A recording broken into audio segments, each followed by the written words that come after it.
Alan reincarnated into a game world, only to adopt the very 5 children destined to bring global destruction. Now everyone thinks he's the most powerful man alive, and villainous waifus can't stop chasing him. Welcome to the chaos. Let's begin. The story begins by revealing that 10 years from now, the Federation Kingdom of the East will collapse at the hands of the 5 great sins, leading to total destruction. To prevent this future, the main character chooses to become their patron, although he never expected it to spiral into something this overwhelming. Before arriving in this world, he was simply a burnt-out corporate employee working 78 hours a week. So when he reincarnated into the body of a noble in a fantasy world, it felt both fortunate and troubling. Fortunate because of the luxury, but troubling because he was illiterate and had no special powers. A grand banquet is prepared for him, which he admits is the pleasant part of this life. A maid asks if he's ready for his bath, and we see multiple maids attending to him. He notes that being a spoiled young master of a count's house means he contributes nothing. But honestly, that's exactly the kind of life he wanted. The problem is, he doesn't actually know where he is. A maid mentions the return of the young masters Leo and Tonio, and upon hearing the name Palacio, an unsettling familiarity hits him. The maids panic because he begins to drown himself while lost deep in thought. Suddenly it clicks. This world is from Psychedelia, a turn-based RPG he once played obsessively. In every route, when the 5 great sins rise, wrath, greed, sloth, pride, and obsession, the kingdom falls into ruin. And the Palacio family is tied to one of the darkest subplots. The eldest son, Leo, becomes the king of prostitutes, while the second son, Tonio, becomes the king of drugs. Their noble house is infamous for corruption and scandal. He collapses in despair, realizing he is the third son, Alan Palacio, part of the first noble family destroyed in the storyline. That night, he lies in bed wanting to return to his exhausting but predictable old life. Sure, he lives in luxury now, but he's destined to die in 10 years, which feels worse than unpaid overwork. He also complains that unlike other reincarnated protagonists, he received no special abilities. But then he realizes his advantage. He knows the future. If he can change the childhoods of those who will become the 5 great sins, he may prevent the downfall and prolong his peaceful life. So he decides to reform them while they are still young, even though he has no powers. 2 months pass. His knight, Evan, reports that they have rescued the children from the East Orphanage, which was actually a human experiment lab. The leadership of the orphanage is now entrusted to a girl named Utia. Evan is trustworthy and loyal, which is why Alan recruited him early. He is one of the rare characters in the game who remains loyal despite betrayals. Utia, however, is no ordinary child. She is a non-human who once formed a contract with an otherworldly being, eventually becoming Wrath, capable of slaughtering thousands. Alan believes that if she grows up in peace, she will not transform into Wrath. So he intentionally keeps his distance because it is not yet time. Instead, he sends her a letter containing a sacred quote known for calming beings like her. When Utia reads the letter, her immense mana pressure fills the room. She questions why Alan doesn't keep her beside him. Evan repeats Alan's words, "It's not time yet." Hearing this, she instantly stabilizes, recognizing the sacred phrase as one only her destined master would know. Meanwhile, Alan lies back in bed, relieved. He successfully avoided one future catastrophe and extended his luxurious life, at least for now. And with that, he prepares to confront the next dangerous future candidate. Sometime later, Alan is in the library when a stack of books suddenly falls and hits him on the head. Rubbing his forehead, he complains that searching for clues about the third boss is giving him a migraine. Just then, Evan enters and reports that they have successfully rescued the second child he had instructed him to find. Alan nods and asks if the child is being treated gently and respectfully. Evan confirms that of course they are, especially since the child was saved from an illegal slave market. Before he can finish speaking, the library doors slam open. Tonio, Alan's brother, barges in and immediately starts insulting him. He mocks Alan for holding a book, calling him illiterate and demanding to know why he's suddenly trying to study. Alan sighs internally, frustrated, wondering how the original Alan tolerated this daily humiliation, and thinks that he would love to punch him, but he clearly can't. Alan simply tries to excuse himself, telling Tonio that if he wants the library, he will leave. Tonio steps on Alan's head, forcing him to the floor when suddenly a knife whistles past and embeds itself in the wall. Both turn to see Leo, the eldest brother, calmly telling Tonio that he doesn't want to see blood in the morning and to get lost. This sparks an argument between the two brothers, each asserting dominance while Alan quietly crawls away. Alan reflects that although the Palacio family collapses early in the game's story, their power is far greater than he remembered. One brother is the king of prostitution, the other, the drug king, and both are ruthless underworld figures fighting for the position of family heir. To protect his own peaceful life, Alan decides to stay weak, useless, and invisible, letting them wage their own power struggle without him. Evan follows behind him, shielding him from the falling debris. Back in his room, Alan melts into the couch as Evan comments that the second rescued child also seemed unusual. Evan then asks how Alan even discovered the illegal slave market and the secret bioexperiment facilities connected to it. Alan responds that the child's identity is the key. The child they rescued is Deus Michaelian, the second boss of the game. Once sold from master to master, abused and broken, he eventually became the embodiment of the deadly sin sloth, but not out of laziness. In contrast, Deus was someone who worked tirelessly and repaid every debt and kindness many times over, until his suffering reshaped him into a cataclysmic force that annihilated kingdoms. This is why Alan insisted that Deus be treated gently, and why he sent him to the orphanage under Utia's care, as it is not time yet. Evan asks if the letter sent to Utia mentioned Deus. Alan confirms it, saying the letter contained casual conversation, but also instructions to take care of a slightly sick child. We then see Deus among the other children, expressionless and distant. Utia approaches him, examining the scars on his body. She recognizes the black goat's mark and tells him that the Great Moon has chosen him, congratulating him and encouraging him to embrace his power, promising revenge if he follows their will. She begins thinking about how to word her reply to Alan. Back at the estate, Alan is still buried in research when Evan bursts in, reporting terrible news. The second young master, Tonio, is dead. Alan is shocked because in the original game, Tonio was killed by Leo, who then cried hysterically while claiming the title of heir. But this time, Leo looks relieved, as if he simply got lucky. Their father even brings women and drugs to his son's funeral, acting uninterested and bored. This dark world truly is corrupt to its core. A year passes. With Tonio gone, Leo absorbs the drug operations, and the region becomes unusually peaceful. During this time, Alan and Utia exchange letters regularly, describing the children's growth. Alan notices that orphanage funding has been increasing, which he finds curious but fortunate. Evan then informs him that the Information Guild has located a clue about the third boss in Ancient Book. Alan is relieved, believing things are going smoothly. But elsewhere, at a drug distribution site, dozens of people suddenly begin slitting their own throats, screaming for help. The killers are not attackers, but the victims themselves. Hidden in the shadows, Utia and Deus watch. Utia comments that she enjoyed the puppet show today, while Deus questions whether this massacre serves any purpose. She answers that destroying these people clears the path for his return, and they vanish into the night, leaving behind a burning moon-shaped mark scorched into the ground. Alan mentions that it has already been 2 years since he and Utia started exchanging letters. Meanwhile, Evan is wandering around the estate searching for him, and eventually finds him in the backyard practicing. Evan informs him that the fifth has also been successfully transferred to the orphanage. Alan is amazed that it actually worked. Over the past 2 years, he has managed to save the remaining deadly sins, and he happily feeds Evan some cake.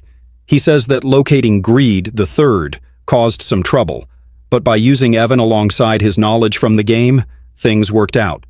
He playfully feeds Evan sweets, as if coaxing him like a trained servant. Alan finally tells him that he may take a break now. Evan says that is a relief, but then asks why Alan doesn't seem pleased. Alan insists that he is happy and points at his lips, showing a barely noticeable smile. Evan quietly accepts it. Later, Alan lies down and stretches, saying that he never imagined things would progress so smoothly. In the game, the bosses only transformed into the 5 deadly sins because of the horrific experiences they endured.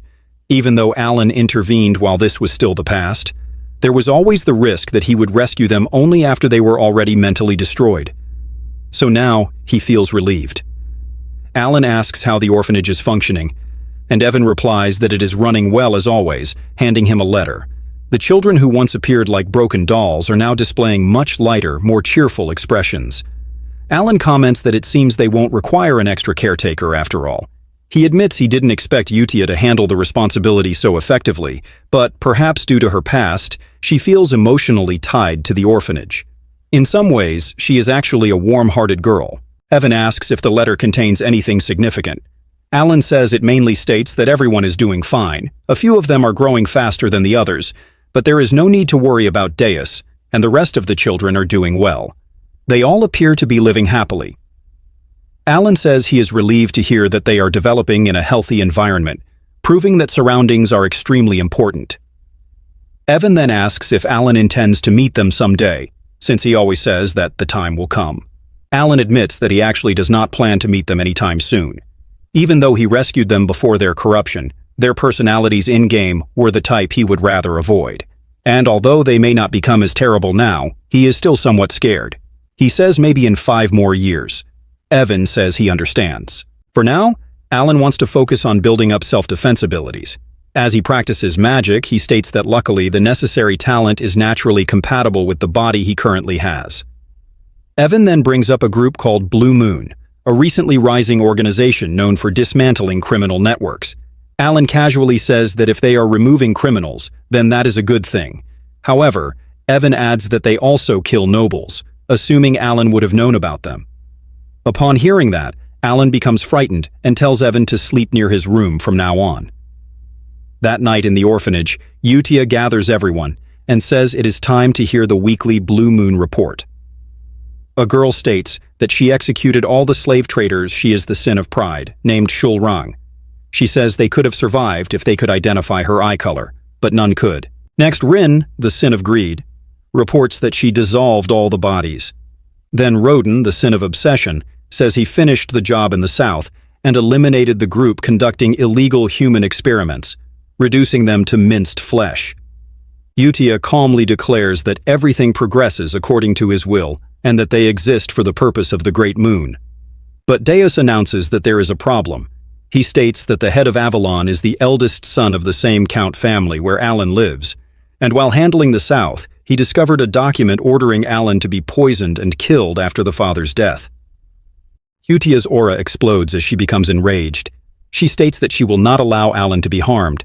Not long after, the Count dies, outwardly reported as heart failure, though clearly caused by overdose.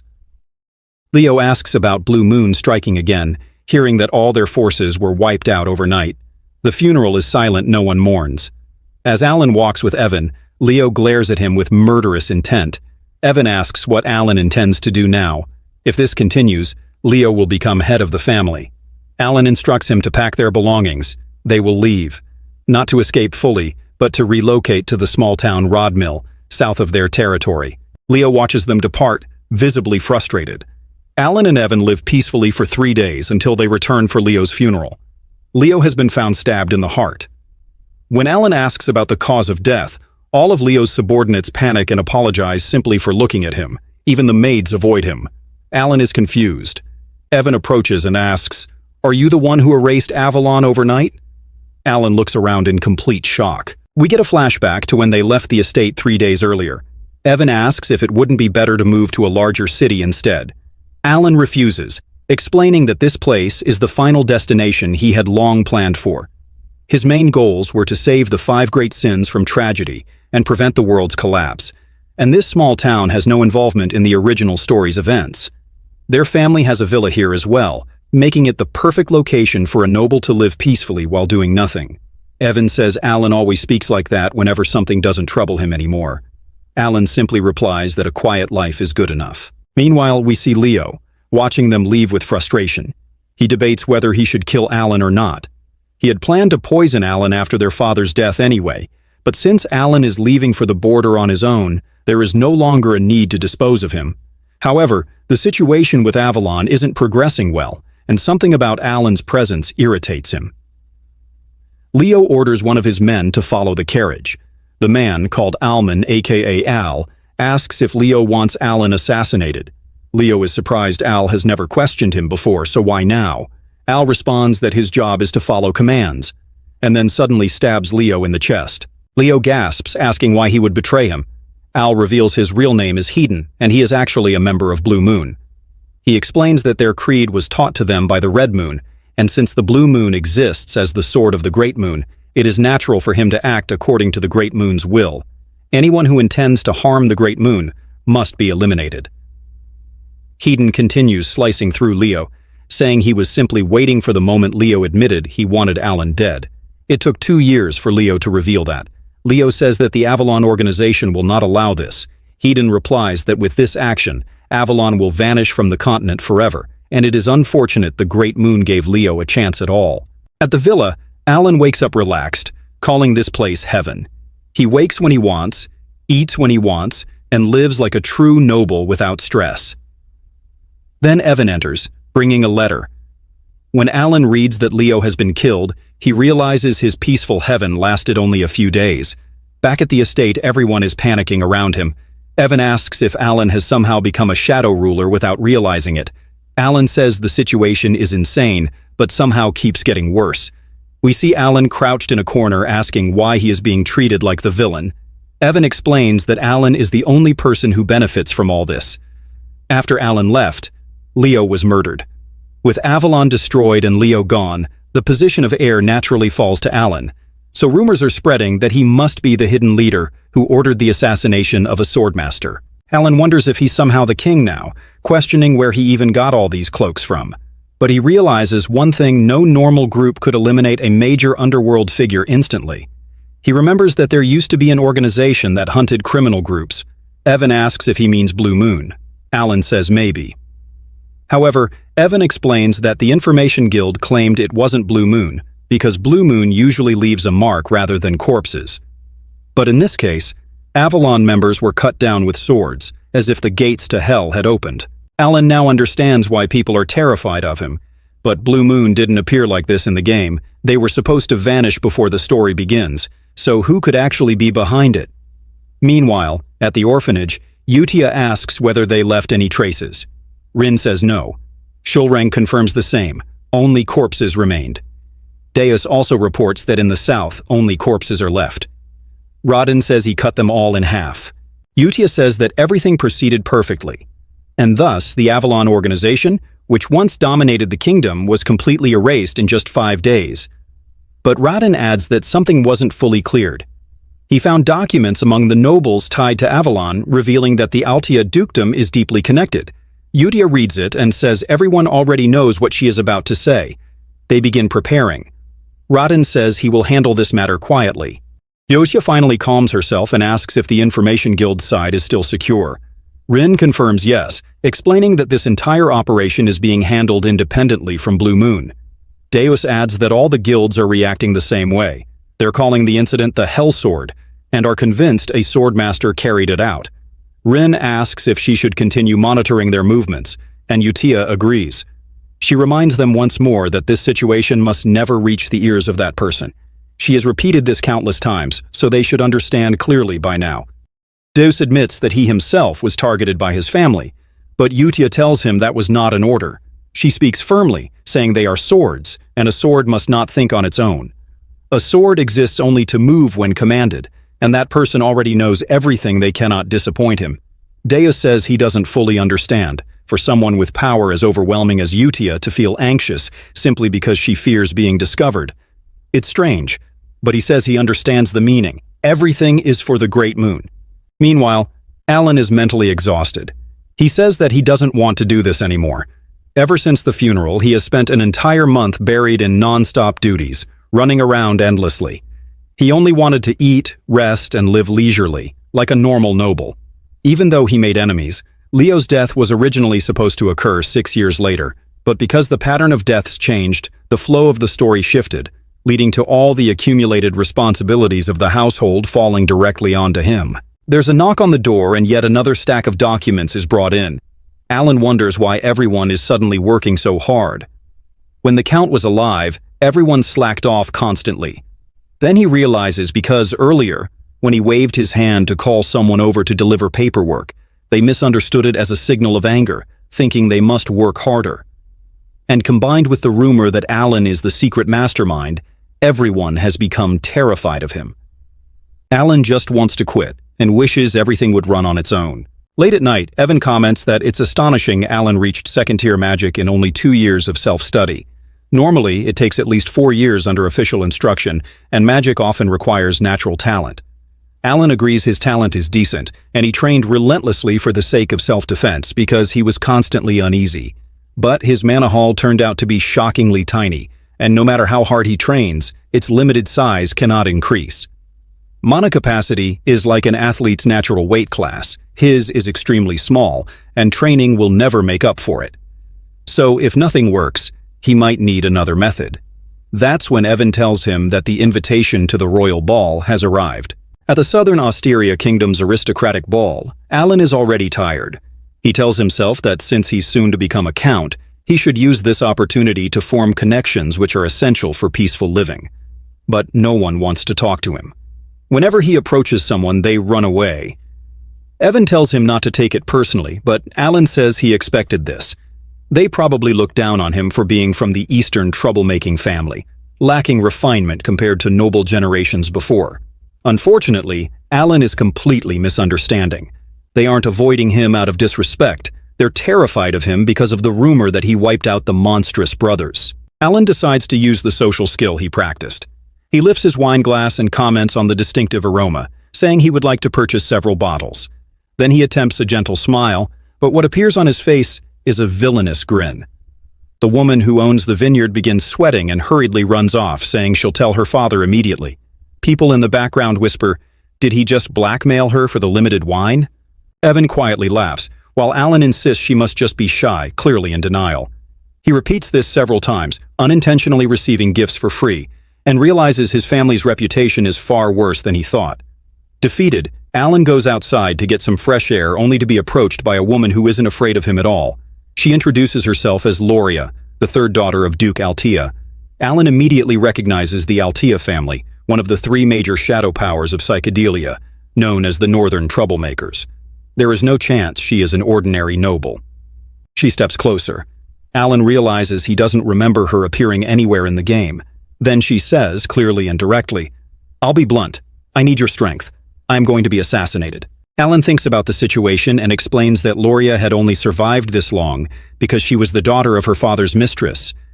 However, the Duke's health is now failing, and soon her elder sisters will attempt to kill her. It's a situation where both sides would fall together if one makes a move, which is why Alan never remembered her from the game. She must have already died before the story began, therefore she never appeared in the main storyline. Loria insists that with the power Alan supposedly holds, he can definitely save her. Alan gently refuses. She then says she is not asking for help empty-handed. She is willing to return half of the family's fortune to him. But Alan still declines. He tells her that at the moment he can barely take care of his own life, so it's better not to give her false hope. Even if he wanted to help, he is not the all-powerful mastermind that the rumors portray him to be. As Alan turns to leave, he looks back for a moment and sees how sad and hurt she appears. He lets out a quiet sigh, feeling a hint of regret, and tells her that he truly wishes her good luck and hopes she will find someone capable who can stand by her side. As Alan walks away, we see the children observing from a distance. They note that the Altea family has made contact with the Great Moon and that they should report this to Utia. But Rin responds that it's fine. According to the intelligence reports, Loria is the only member of her household who has no connection to Avalon, and therefore she is the only one not included on Rodden's execution list. Deus says that makes things easier. The rest of her relatives will be taken care of as planned. Rin states that they should proceed strictly according to the Red Moon's orders, focusing on blocking information so that the Avalon incident never reaches him. While walking, Alan wonders if he has some kind of aura that naturally drives people away. The woman who was staring at him earlier approaches and greets him. Alan thinks that maybe, just maybe, this time he can finally hold a normal, noble conversation. But the moment he sees her face, he remembers her from the game and realizes that anyone who approaches him first is nothing but trouble. She introduces herself as Zenonia. Alan responds that of course he knows of her, she is well known throughout the kingdom. He explains that there are 3 major shadow powers in the kingdom: Altea in the North Palacio in the east, Zenonia in the west. Unlike simple criminals, Zenonia's family runs a highly intelligent underground syndicate. Alan thinks that if his family once ran a gang, then Zenonia's side controls a polished criminal network. And for Alan to live a peaceful, noble life, the worst thing he could possibly do is get involved with her. She compliments him for recognizing her and asks to speak further. Alan answers that he would love to, but there are too many eyes watching, and he only wishes to leave quietly. Zenonia smiles, saying that he is exactly as the rumors describe, and tells him she looks forward to meeting again. As she walks away, Alan wonders what that is supposed to mean. Meanwhile, Rin reports that the Avalon incident is being successfully contained, but Deus adds that there is still a problem. Someone continues to monitor Alan. Since no new orders have been given, they decide to continue watching, and then eliminate the observer when the time comes. The next day, Alan and Evan arrive at a deep canyon. Evan asks if this is truly the place they were searching for. Even though it is midday, the interior is pitch black. Alan answers that this place is his true objective. Evan warns that if this area turns out to be another dead end, he'll cry. Alan assures him this time, it's real. This is the Labyrinth of Whispers, a dungeon that, in the game, grants a legendary artifact if one solves the riddles in all 8 rooms. Alan has memorized every route and puzzle from countless runs in the game. Entering the labyrinth feels surreal to Alan. Monsters are being crushed by giant stone hands. If they answer a riddle incorrectly, they'll be crushed too. While chaos unfolds around them, Alan calmly solves the puzzles, while Evan, horrified, still cannot understand how Alan remains composed. They've worked together for 4 years, yet Alan's actions always seem random, but somehow always lead to successful outcomes. This is the reason Evan follows him. Everything Alan does results in good. Eventually, they reach the treasure chamber. Alan points to a simple ring and says they should take only that. Evan says it looks like the least valuable item in the entire room, but Alan insists that taking anything else would bring disaster. And so, Alan obtains the Oath of Restraint. As they exit, rock piles in the canyon begin to move. They are actually golems. Evan panics, shouting that second-tier magic is not enough to fight these things. Alan steps forward, raising the ring. The golems freeze as if time itself has stopped. A voice echoes through the air saying, "O fragment inheriting the great will of Nyakala, state the restrictions you choose." Alan explains that the Oath of Restraint is a self-limiting artifact. You gain power in exchange for binding rules placed on yourself. First oath, Alan declares that he will always perform the hand signs of Babylonia when casting magic. In exchange, he seeks power that can bend the laws of the world. The voice accepts. Second oath, he declares that when using magic, he will strictly chant the words of Babylonia. In exchange, he seeks even greater power to defy the world's logic. The voice pauses, then speaks again. Granted. O human who recalls the lost gestures and mysteries of a forgotten god, I who inherit the ancient will acknowledge you. I shall watch you forever. The ring melts into his body, and the restrictions are now in effect. Time resumes. The golems begin advancing again. Evan yells that second-tier magic is useless. Alan looks at the lightning sphere forming in his hand. It should shine brilliantly, but because of his small mana capacity, it still looks weak. No matter how hard he trains, his mana limit cannot be changed. But now it is time to test the power he gained in exchange for his oaths. The moment Alan's energy fully erupts, the surroundings are swallowed by intense light and crackling lightning. The force feels overwhelming, almost explosive. Through the blinding radiance, Alan stands firmly, his cape drifting behind him as he raises his arm toward the sky, finishing his spell with complete control. The divine-like light spreads outward, and right after, Alan calmly chants another spell, Linear Diffractio, before forming several precise hand signs. A chain of magic surges forward. Evan watches silently as Alan's lightning crashes into the stone orcs. They crumble instantly, shattering to dust one after another, until nothing remains except sparks floating in the air. Evan stands frozen, struggling to process what he just witnessed. In disbelief, he mutters that such power feels unreal. Even after 15 years as a mercenary, he has never seen magic like this. As they leave the canyon, Evan keeps staring at Alan, wondering if he had been hiding this strength the entire time. His mind refuses to accept it. When he finally manages to speak, he asks if that was truly second-tier magic. Alan simply answers yes, and Evan falls quiet. Inside, even Alan is confused. Strange symbols flash in his thoughts. In the game, magic didn't work like this. A spell could only be enhanced once per turn, either by sigil or chant, but here, his magic stacked across 5 turns, multiplying power far beyond normal limits. He remembers a divine-sounding whisper. "O forgotten mortal who remembers the sigil and secret of the great god, you inherit his will." That must be why the power amplified so drastically. Still, using second-tier magic to this extent felt like too much. Even Alan hadn't expected such results. By the time they reach the canyon exit, the air still faintly crackles with leftover energy. Evan finally exhales in relief and sits down, exhausted. He complains that the canyon was harder than the battle itself.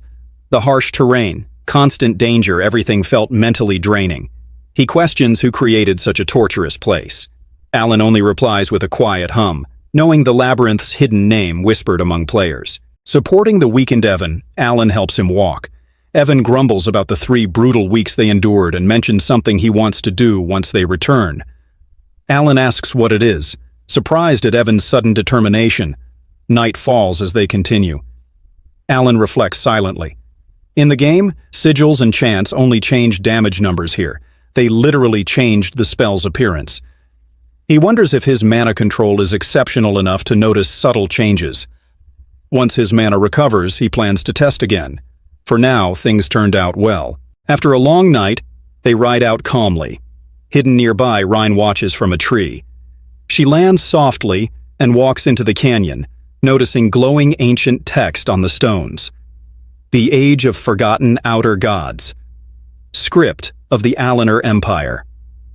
She touches the carvings and senses the energy. She realizes Alan defeated the Black Ones and Alaka, Devourer of Hearts. Historical fragments surface Paleon, the Radiant Emperor. She always suspected history was altered. Everything the Crimson Moon told her was true. A sense of guilt rises. She had only followed orders. Suddenly Deus appears. When asked about information, he replies coldly that the man in black dyed his neck twisting mid-air instantly.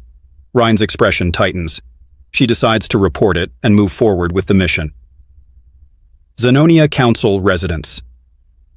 Inside, Kalia sits quietly, drinking tea. She remembers Alan's cold gaze, empty like the abyss. Despite limited specialization, she's famous, and her father says it's because she's the Count. Kalia smiles faintly. Snapping her fingers, black aura flows out. She manipulates her father, proving she's the real power behind the house. A servant rushes in, calling her urgently. Inside her room lies her dead spy. The seal didn't activate, meaning he died without leaking information. She realizes he intentionally placed something there. A red aura rises around her as she smirks, and thought he discovered her weakness the moment they met. Meanwhile, Alan and Evan sit quietly by their campfire, both completely worn out from the journey. Later that night, within the vast halls of the Altia Dakhel estate, Loria found herself sinking into a deep sense of gloom, unable to shake the unsettling intuition that our main character was exactly as she had once feared, an individual far too formidable to ever be taken lightly. His cold, penetrating gaze reminded her eerily of her father's ruthless eyes, and she finally understood why he carried the fearsome reputation of being the distinguished one of the underworld. It almost resembled the intimidating presence of the honored one in JJK, though she quickly brushed aside the comparison. Loria recognized that she could never risk making him an enemy, yet ironically, he remained her final ray of hope. However, since he had refused her earnest plea for assistance, she completely misunderstood his rejection, believing he turned down her request because the deal offered him nothing in return, especially now that she had been stripped of her authority and influence by her siblings. Speaking of those siblings, they included Timalion, the eldest son, Marion, the eldest daughter, Piran, the second daughter, and Keeg, the second son. As the youngest and weakest among them, Loria felt utterly defenseless. As she stepped deeper into the estate, she reflected bitterly on how she had survived this long solely because of her father's care and leniency. But now that his presence was fading from her life, she felt directionless and alone. Suddenly, the servants burst into the room in a frenzy, breathlessly informing her that her siblings had all taken their own lives. She froze in pure disbelief. She knew those fools would never resort to such an act. They would sooner stab each other in their sleep than voluntarily die. The idea of them committing suicide was nothing short of absurd. Frantic, she demanded to know what had happened to Timalion and Marion, only to receive the same unbelievable news. In a shocking twist, the scene shifts, revealing the truth. Timalion and Marion brutally stabbed each other, an event that seemed eerily orchestrated by Dias, though it was. Loria stood trembling, struggling to comprehend the chaos that had erupted. Then in a dark corner of the estate, we catch a glimpse of Redden, the sin of Mysophobia, confidently walking out of the Altia castle and proclaiming that the mission had been accomplished. As Redden vanished into the night, Loria remained overwhelmed, replaying in her mind the reassuring words our MC had spoken earlier, telling her not to worry, that good things would soon follow. Like everyone else, she became absolutely convinced that our MC was the mastermind secretly pulling the strings. In her mind, he had merely pretended to decline her request while quietly eliminating her siblings behind the scenes. Honestly, she wasn't entirely unreasonable to think so. She had now become the sole successor of the Altia family overnight, an outcome both terrifying and suspicious. Panic gripped her as she wondered what kind of terrifying devil she had unknowingly aligned herself with. The irony, of course, was that everyone around her believed our MC was some omnipotent overlord, when in reality he was just a relaxed, laid-back guy who wanted nothing more than to chill. Still, Loria spiraled deeper into fear, imagining the dreadful fate awaiting anyone who crossed him, especially since she already believed numerous examples existed. Steeling herself, she resolved to walk the dangerous path she had chosen. 2 months later, back at the Palacio estate, our MC received an assortment of luxurious gifts from the Duke of Altia.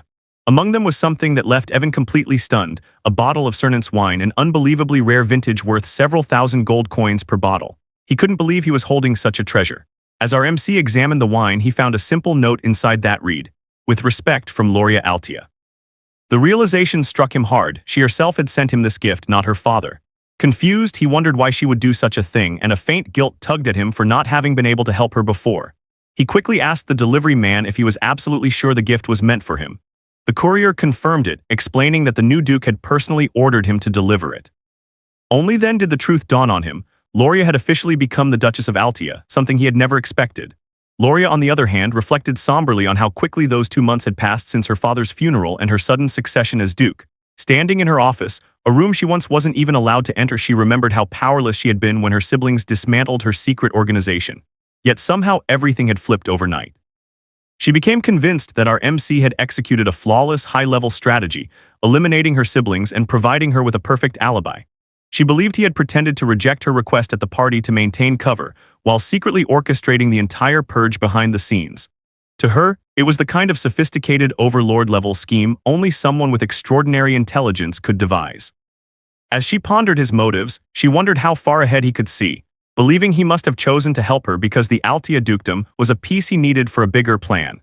Even though she had successfully unified the subordinate underworld groups beneath her control, she still believed her influence was insignificant compared to the unimaginable power he surely possessed.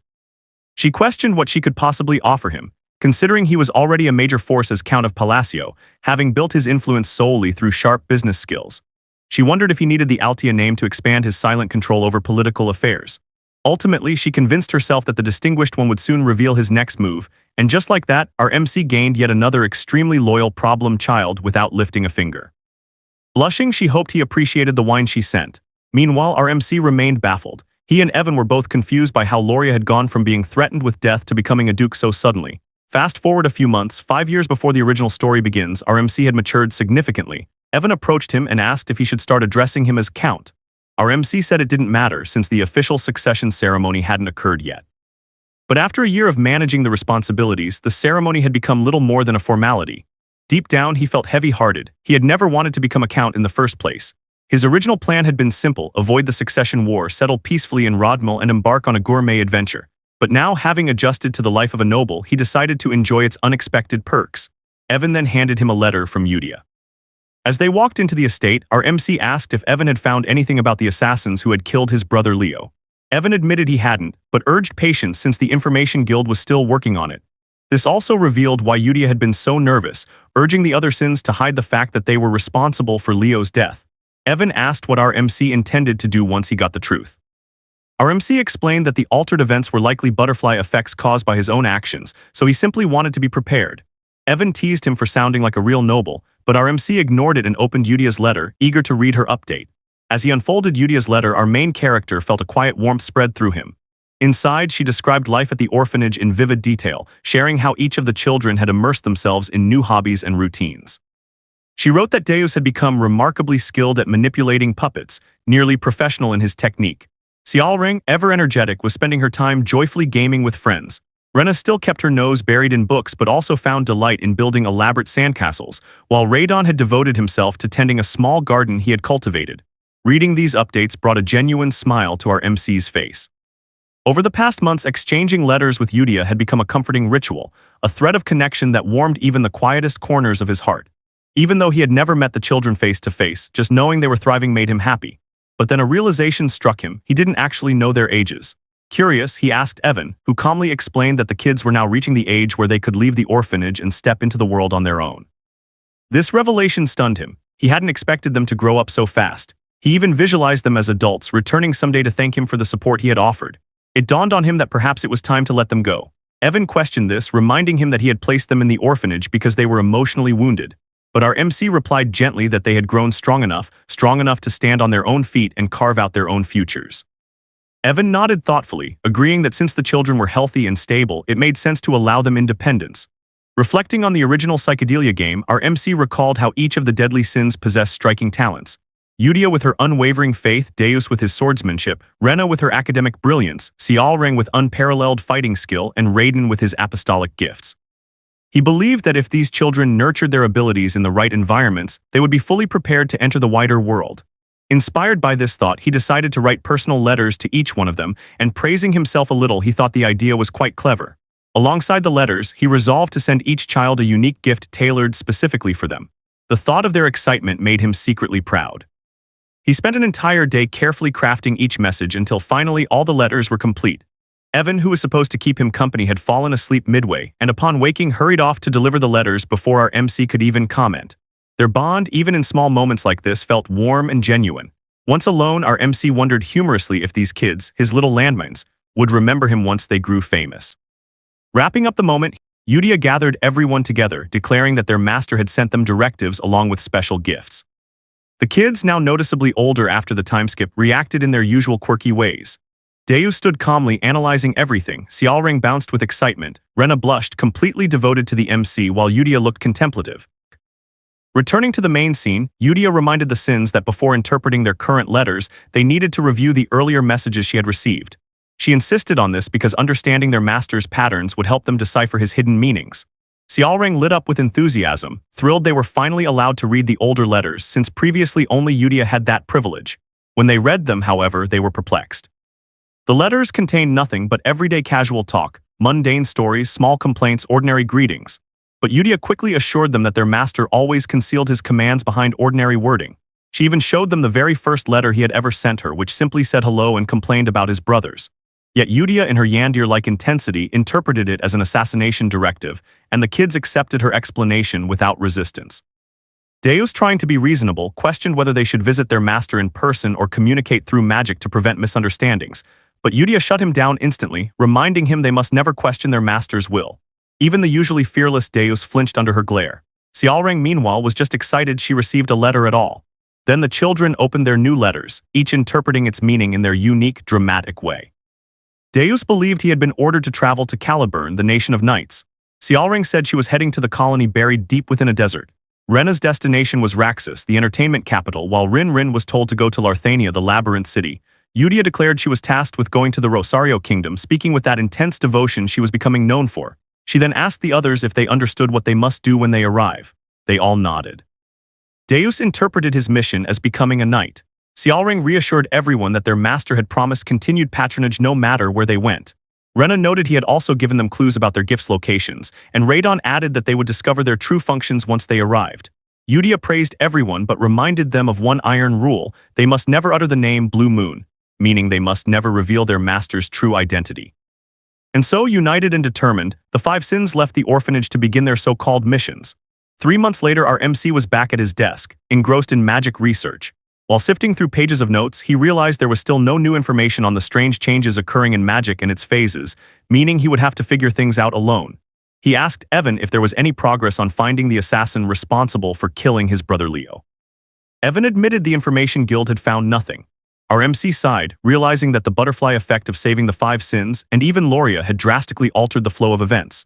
Loria, who should have died long ago in the original timeline, was not only alive but rapidly accumulating underworld power. Feeling increasingly uneasy, he decided to end the investigation altogether.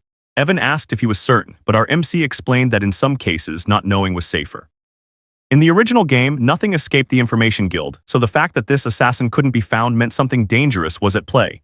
He feared unnecessary deaths caused by his meddling. Ultimately, he reasoned that unless he directly provoked the organization behind the assassination, they had no reason to target him, so he instructed Evan to cancel the search. Evan then shared some cheerful news: Deus had recently been knighted in Caliburn. Our MC, already suspecting Deus would climb the ranks fast, merely said good for him. 3 months later, Evan informed him that Deus had formed an entire knight order. Again, our MC brushed it off, acknowledging Deus's talent but not fully grasping the scale of his rise. He asked whether Deus had already reached the level of sword expert. Evan said rumors claimed Deus was destined to become the 5th Master Knight within 10 years. Surprised, our MC asked for clarification about the rank of Sword Caliburn, and Evan confirmed it. Hearing this, our MC felt proud, but also bewildered. 6 months later, Evan announced that Deus had already become a Sword Caliburn, officially recognized as the kingdom's 5th Master Knight. Our MC was stunned. He reminded Evan that only sword masters could attain such a title. In the world of psychedelia, a sword master was a transcendent warrior who had surpassed the limits of aura control and unlocked an ability called derivation. But Evan clarified that Deus hadn't unlocked his derivation yet. He was simply so strong that the kingdom acknowledged him anyway. He had even defeated the 4th sword in a duel. The 4th sword had later fallen in battle against the Northern Barbarians, an event consistent with the game's lore, which described a decade-long war. Evan explained that mastering mana inside the body took roughly 15 years, and developing a derivation could take several decades.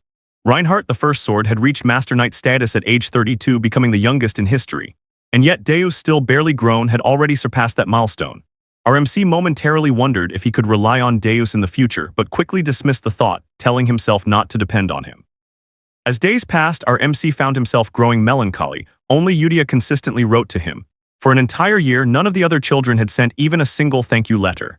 Yudia kept him updated on their journeys via her travels in the Holy Kingdom, but he couldn't help feeling overshadowed by guilt. He had hoped the kids, even without meeting him, would at least thank him for the gifts. Yet he reassured himself it was enough that they were alive and hadn't awakened as destructive sins. But Evan didn't seem convinced by his attempts to hide his disappointment. Meanwhile, far away in the bustling heart of Caliburn, specifically in Kirtham, the kingdom's central district, stood the grand mansion of the Solar Eclipse Knights. Within its expansive courtyards, armored knights went about their rigorous daily training, clashing swords and honing their discipline. Observing from above with an expression both calm and unreadable was Deus, now the captain of the Solar Eclipse Knights and the youngest Master Knight in the entire kingdom. Although he carried himself with the imposing aura befitting a legendary warrior, his mind was preoccupied with far more personal concerns. For the first time, the story revealed a glimpse of his adorable younger sister. As Deus watched the knights train, a wave of nostalgia washed over him.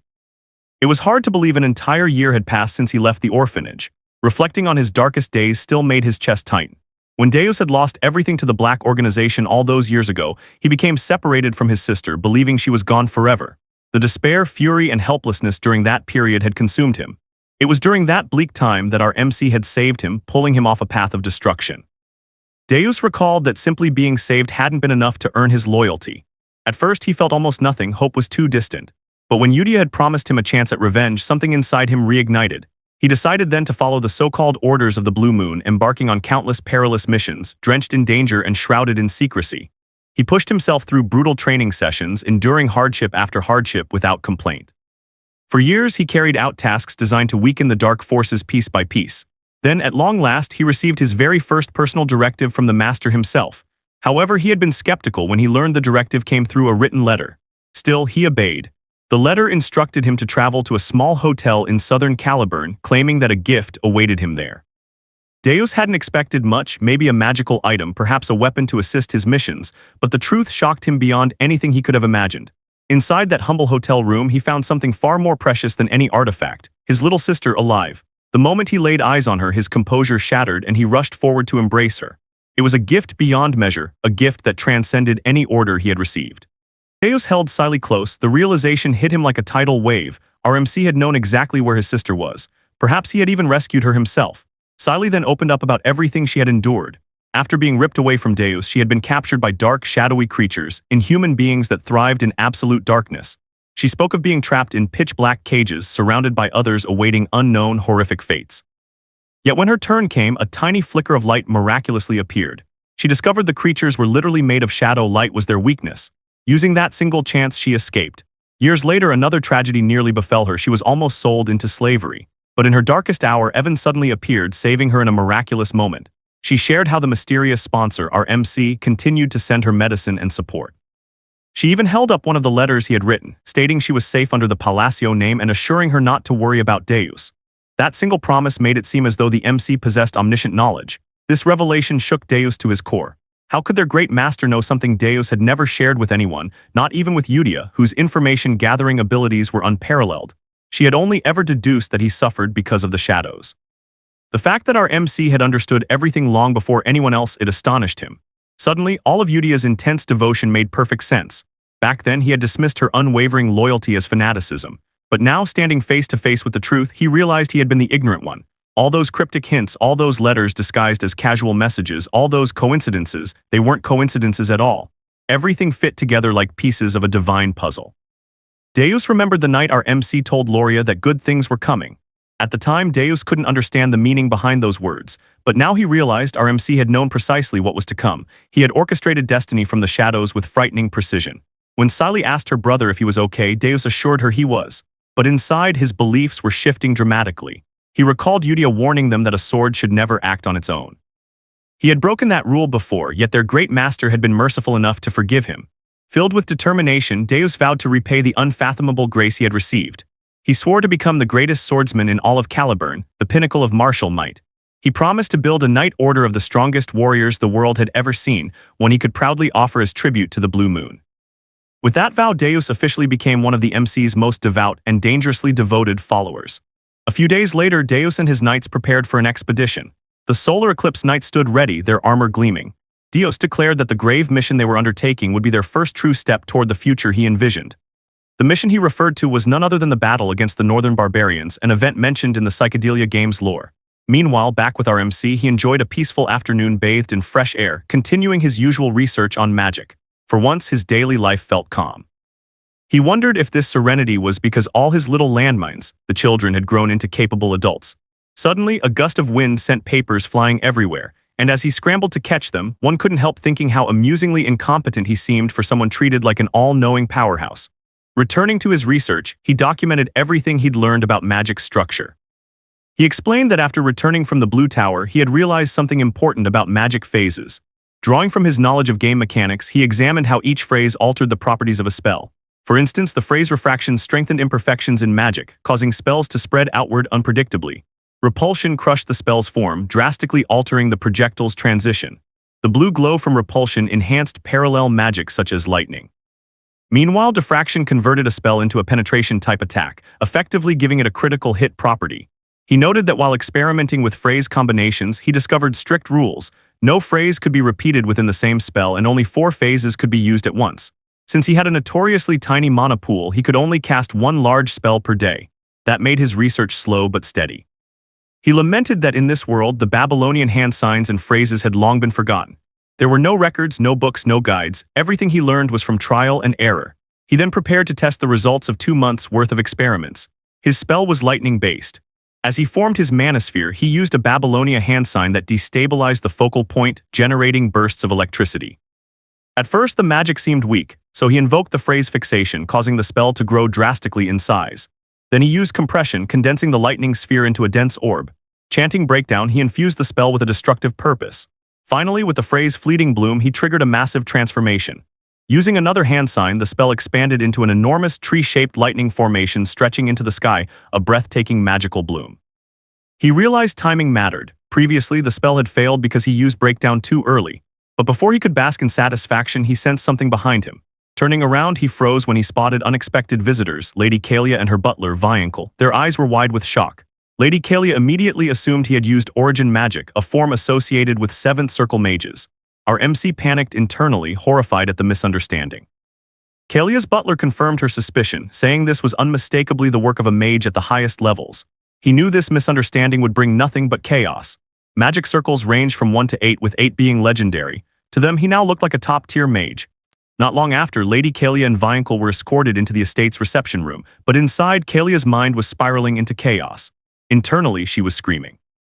She had come for 2 simple reasons. First, to gauge what this unpredictable wildcard, the Count of Palacio, planned to do with his growing control over the underworld, especially since he could easily devastate her own county of Zenonia if he wished. And second, to assess the organization she assumed was protecting him from the shadows. In her mind, he was backed by a clandestine society powerful enough to manipulate nobles, underworld networks, and criminal syndicates. But what she found instead was terror. She glanced at Viankel, a fifth circle mage infamous for his cruelty and exiled from the magic tower for inhumane experimentation. A man who could annihilate an entire division with a flick of his wrist. Yet here he was trembling like a leaf drenched in cold sweat. Seeing her arrogant, prideful butler reduced to this state shook her even more. Both of them had witnessed something impossible. They thought they had seen the mythical origin magic. They sat silently, not daring to speak. Then our MC walked into the room. He stepped forward wearing his usual expressionless, intimidating resting face, completely unaware that it made him look like a demon king deciding their fate. Calmly, he asked what business Lady Kalia had in his domain. She immediately apologized for arriving unannounced, explaining she had long wished to meet him. But before she could finish, he interjected brusquely. Icy expression, he sternly clarified. The magic they witnessed earlier was not origin magic. He insisted he was nothing more than a second circle mage and explained matter-of-factly that the butler should have recognized the spell had no real combat effect. He had simply been experimenting with phrases, but because of his dark aura and deadly serious face, the message came across very differently. To them, it felt like a threat, a silent warning, a chilling command to keep their mouths shut. Viankel bowed instantly, stammering in fear, apologizing for his misinterpretation. Kalia was stunned. She had never seen the man bow his head to anyone. Our MC, clueless as always, thought he had cleared up the misunderstanding just fine. He then asked Lady Kalia whether she had any specific matter to discuss. She admitted she had only planned a casual visit once he finished his tasks in the county. So he curtly informed her that if there was no urgent reason, he didn't have time to chat because he had real work to do. He basically told a powerful noblewoman to leave now. Kalia immediately stood up, apologizing politely and preparing to depart. But right before she left, our MC tossed out one last casual comment. If she ever needed someone to talk to, she should visit Duchess Altia Loria. He added that the two of them would probably get along well. Kalia froze. Her expression crumbled into silent horror.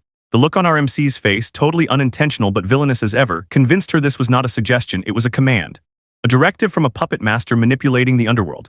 She bowed and agreed obediently, leaving the estate with Viankel trailing behind her.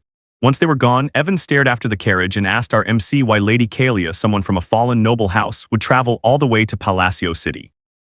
Our MC shrugged and admitted he had absolutely no idea what she wanted. He added that he couldn't understand her reasoning at all. Deep down, he worried that rumors of him using origin magic would draw countless thrill-seekers, battle maniacs, arrogant mages, and dangerous warriors wanting to challenge a legend. Psychedelia's world was a dark fantasy setting after all people died easily.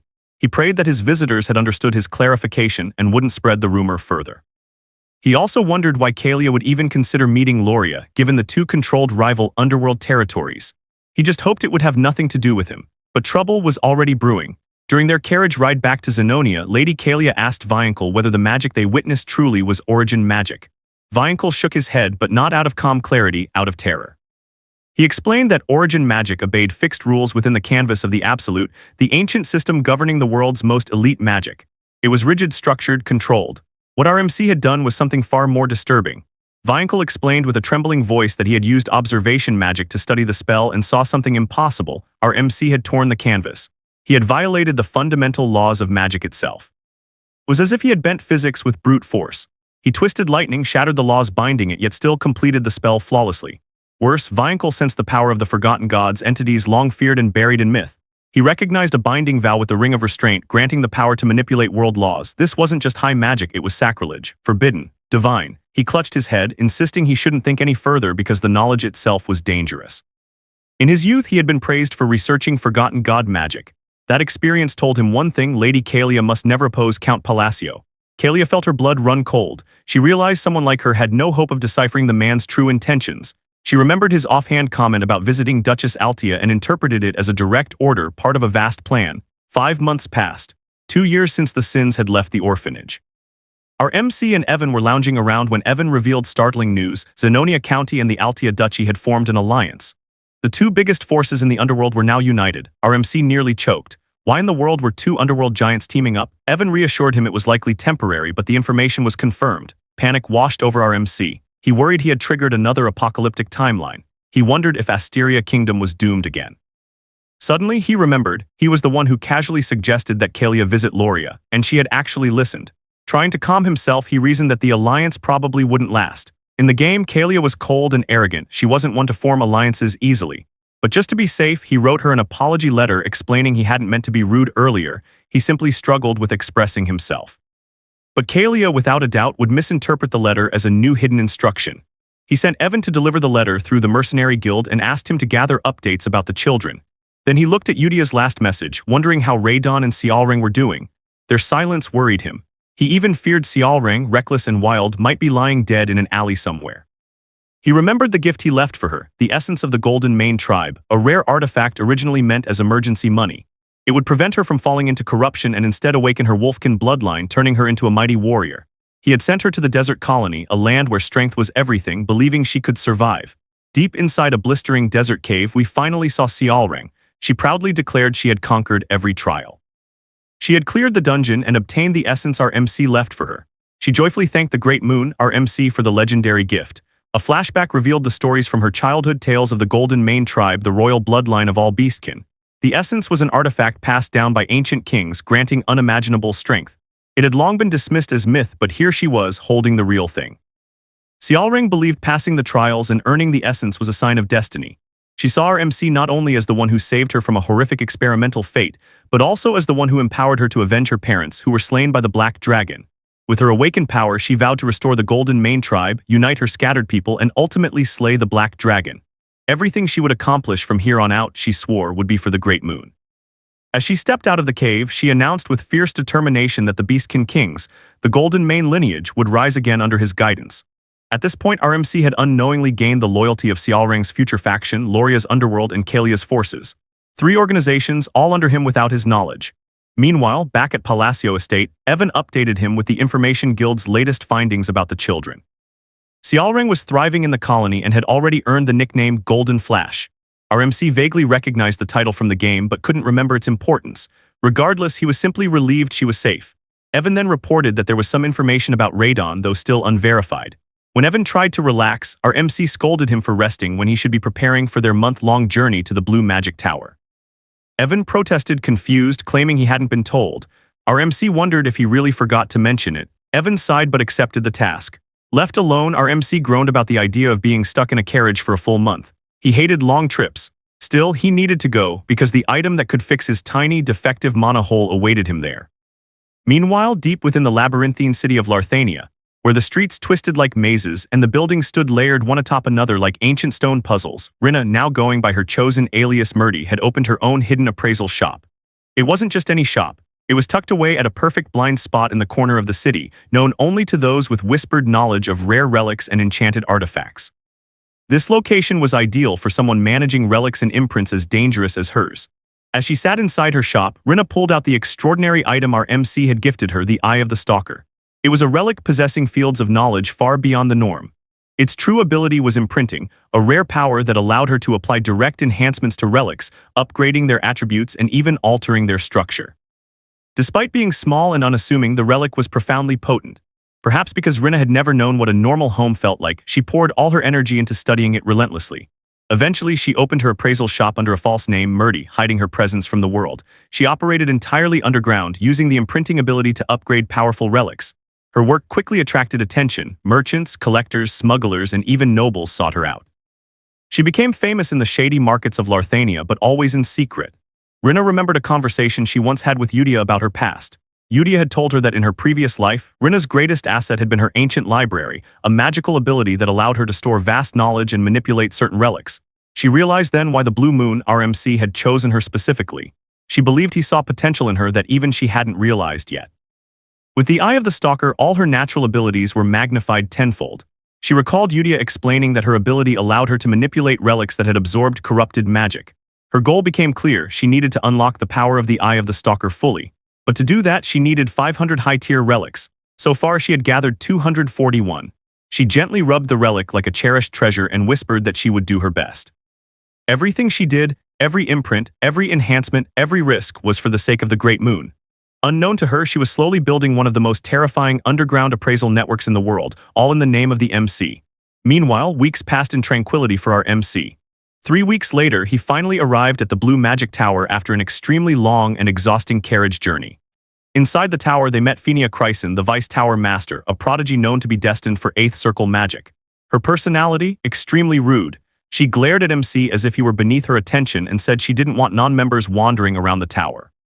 MC explained politely that the Tower Master had given him a special invitation, but Phinia cut him off, repeating that outsiders weren't welcome unless they needed something urgent. MC replied that he was here regarding the time gate.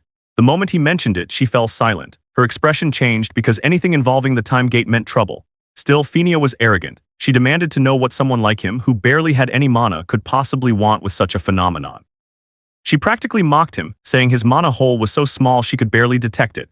Rumors had even spread that he only inherited the countship because all his siblings died mysteriously. MC ignored the insult, but Evan's expression revealed he was seconds from exploding. Phinia warned him that the time gate was dangerous and that his weak mana pool meant he could die instantly. They tried to find a mage to accompany them, but all were in the summoning wing at the moment. Eventually, Phinia begrudgingly offered to escort them herself. When they reached the gate, she explained its mechanics. Time gates disgorged relics and caused anomalies, but this particular gate wasn't shrinking, it wasn't emitting relics anymore. That meant something was wrong. MC asked whether other gates behaved differently. Phinia admitted they usually stabilized after releasing their relics. MC calmly stated that the gate before them would stabilize in exactly 3 months. Phinia whipped her head toward him in shock. How could he possibly know that? She demanded he explain. MC simply said he had his reasons. Because he didn't look nervous, Phinia grew irritated and asked if he at least had a plan. He answered that he simply needed to observe for a moment. Then he began forming hand signs. Phinia scoffed until the atmosphere changed instantly. A suffocating silence swallowed the air. An unnatural pressure spread throughout the room. It felt as if an evil god had opened its eye above them. Phinia froze mid-breath. The spells he cast weren't origin magic, they were something worse, something that shouldn't exist. She stared in horror as he manipulated phases with Babylonia hand signs. He was violating magic fundamentals effortlessly, and when she tried to scan the magic with her senses, everything went dark. She saw a monstrous eye staring down at her. Her mind went blank, captivated by a primal fear she couldn't articulate.